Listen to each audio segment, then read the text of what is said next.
আপনার সন্তানদেরকে আমাদের মার্কাজুল কোরআন ক্যাডেট মাদ্রাসায় ভর্তি করাবেন ইনশাআল্লাহ। এ পর্যায়ে আমার আপনাদের সামনে গুরুত্বপূর্ণ বক্তব্য নিয়ে আসছেন মন্টেজ কমপ্লেক্স জামে মসজিদের ইমাম এবং খতিব এতিমখানা জামে মসজিদ নয়াপাড়া কাশিমপুর গাজীপুর, এবং তারও একটি পরিচয় আছে আমাদের মার্কাজুল কোরআন ক্যাডেট মাদ্রাসার মুহতামিম জনাব হাফেজ মাওলানা মোহাম্মদ নুরুল আলম সাহেব। তাকে তার মূল্যবান বক্তব্য পেশ করার জন্য বিশেষভাবে বিনীতভাবে অনুরোধ জানাচ্ছি।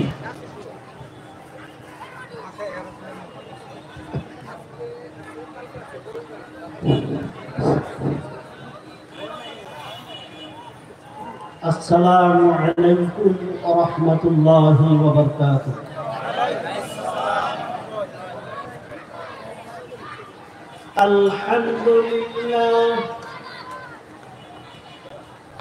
আলহামদুলিল্লাহ নাহমাদুহু ওয়া নাস্তাঈনুহু ওয়া নাস্তাগফিরুহু ونعوذ بالله من شرور أنفسنا من يهده الله فلا مضل له ومن يضلله فلا هادي له ونشهد أن سيدنا وسندنا وحبيبنا ومولانا محمد الذي أرسله بالحق بشيرا ونذيرا وداعيا إلى الله بإذنه وسراجا منيرا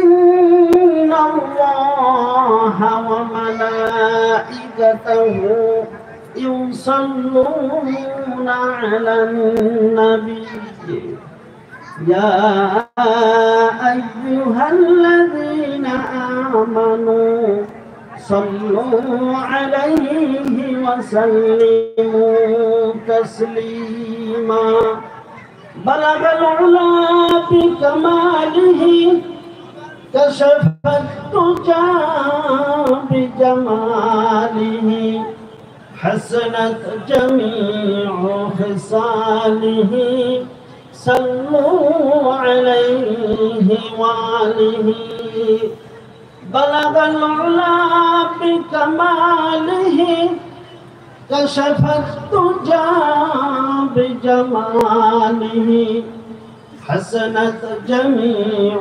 خصاله صلوا عليه وآله أما بعد فقد قال الله تعالى في كلامه المجيد وفي فرقانه الحميد فأعوذ بالله من الشيطان الرجيم بسم الله الرحمن الرحيم وما خلقت الجن والإنس إلا ليعبدون